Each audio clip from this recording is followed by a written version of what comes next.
Hello and welcome to another episode of Dear Sex Doctors. I'm Dr. Suzanne Pelka. And I'm Dr. Christina Stein. And we're coming to you from Santa Monica, California with another letter from one of our subscribers. Yes, one of you. Okay, let me read it to you. Dear Sex Doctors, I've been with my partner for 5 years, and I really want to tell them about my fantasy, but I'm afraid they'll think I'm weird and lose interest in having sex. How can I broach the subject and tell them how I feel? Thomas from Chicago.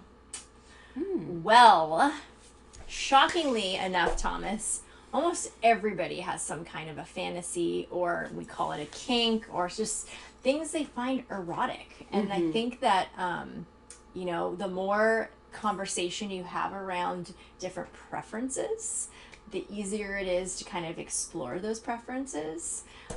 And maybe asking your partner about their preferences, or if they've ever had something they've wanted to try or experiment with, or if they've ever noticed an image or watched something like a porn or a movie that turned them on and it was surprising. Like, that's one way to kind of get into the conversation, and then hopefully your partner will reciprocate with questions, and you can sort of maybe sprinkle a little bit about your fantasy and kind of get a gauge on what your partner says. Sure, it's very vulnerable to share your fantasies, vulnerable.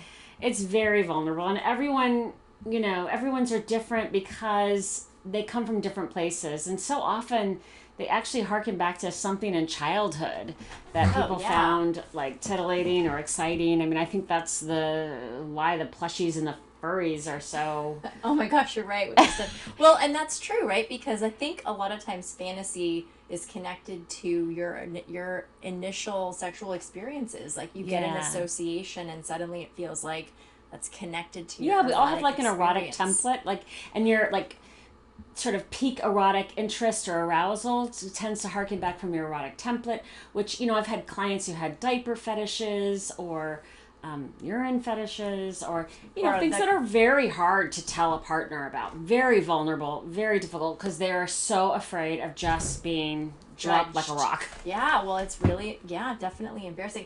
The cuckold fantasy is a big one. A lot of men have the fantasy of wanting to watch their wife with another man, and that's one that's really hard to bring up because it's so it feels very shameful for men to share those fantasies, but it's anti-masculine, very common. But pregnant fetishes, breastfeeding fetishes, you name it, there's tons of them. The classic would be a foot fetish, Oh yeah, totally. And if you think about it, it all comes back to what we consider taboo or not done, and edgy, maybe. Early 19th century people had ankle fetishes because women did not show their ankles at all. Yes, can you imagine thinking that ankles were sexy? Yes. Oh my gosh. And another thing too that I've learned is that there's something in our brain that, like, our pleasure center and our fear center are so close together that, like, when you do something that feels like risky or outside of your comfort zone, it actually kind of triggers this anxiety that almost like provokes desire and arousal. So a lot of times people want to get like afraid or like horror movies are arousing to the brain. Scary things are arousing to the brain, very similar to where sexual arousal is kind of coded on the brain. And it's also the same site like that cocaine addiction is coded. There's just a lot about arousal to the brain. There's a lot of crossover. Yeah. So maybe that's an interesting way to start the conversation, is to talk about how sometimes when you're scared or anxious, it actually feels erotic or turns you on, and maybe talk to your partner about, like, if they've ever noticed that, if they've ever had something that they were surprised by, that, like, or they felt scared and at the same time got really turned on, or anxious and really turned on. Because there is like this anticipatory anxiety when you're doing something for the first time. Yeah. And the sympathetic nervous system is, so often about this arousal, disgust kind of paradigm. So Esther Perel just talks about how, just the act of like falling in love with someone, it's about, kind of conquering this insecurity. You feel so attracted to someone and so excited to be around them that you're almost scared of rejection or scared they won't feel the same way. So arousal is a really, it's part of your own complex animal. It's a very complex animal up there. Yeah. So, Yeah. be vulnerable, be brave. And if she rejects you because of your fetish, somebody else will probably be into it too. So just try to stay loving and accepting of your own self and your own fetishes and what you enjoy, and don't worry that you're an outlier. You don't need everyone to like everything that you like. Just hopefully you'll find a few in your lifetime of people that are down to try it and down to get with it. I'd say be curious.